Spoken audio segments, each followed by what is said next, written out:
The kind of country we have here, the kind of society we have, the kind of strength we build in the United States will be the defense of freedom. If we do well here, if we meet our obligations, if we're moving ahead, then I think freedom will be secure around the world. This is a great country, but I think it could be a greater country. And this is a powerful country, but I think it could be a more powerful country. I'm not satisfied when the United States had last year the lowest rate of economic growth of any major industrialized society in the world, because economic growth means strength and vitality. It means we're able to sustain our defenses. It means we're able to meet our commitments abroad. I'm not satisfied when we have over $9 billion worth of food, some of it rotting, even though there is a hungry world. I saw cases in West Virginia, here in the United States, where children took home part of their school lunch in order to feed their families. I'm not satisfied when many of our teachers are inadequately paid, or when our children go to school part-time shifts.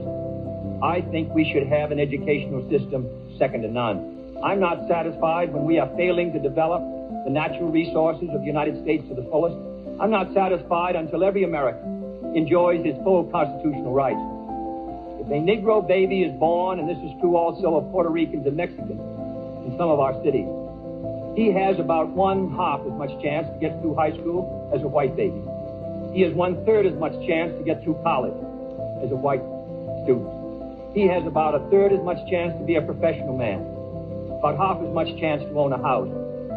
He has about 4 times as much chance that he'll be out of work in his life as the white baby. I don't think we're meeting our obligation towards these Americans. I think we can do better. I don't want the talents of any American to go to waste. I know that there are those who say that we want to turn everything over to the government. I don't at all. I want the individuals to meet their responsibilities. And I want the states to meet their responsibilities. But I think there is also a national responsibility. The argument has been used against every piece of social legislation in the last 25 years. The people of the United States individually could not have developed the Tennessee Valley. Collectively, they could have. A cotton farmer in Georgia, or a peanut farmer, or a dairy farmer in Wisconsin or Minnesota, he cannot protect himself against the forces of supply and demand in the marketplace. But working together in effective governmental programs, he can do so. 17 million Americans who live over 65 on an average Social Security check of about $78 a month.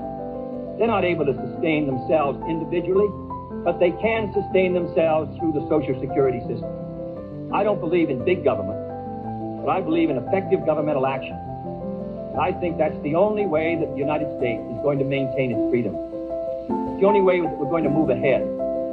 I think we can do a better job.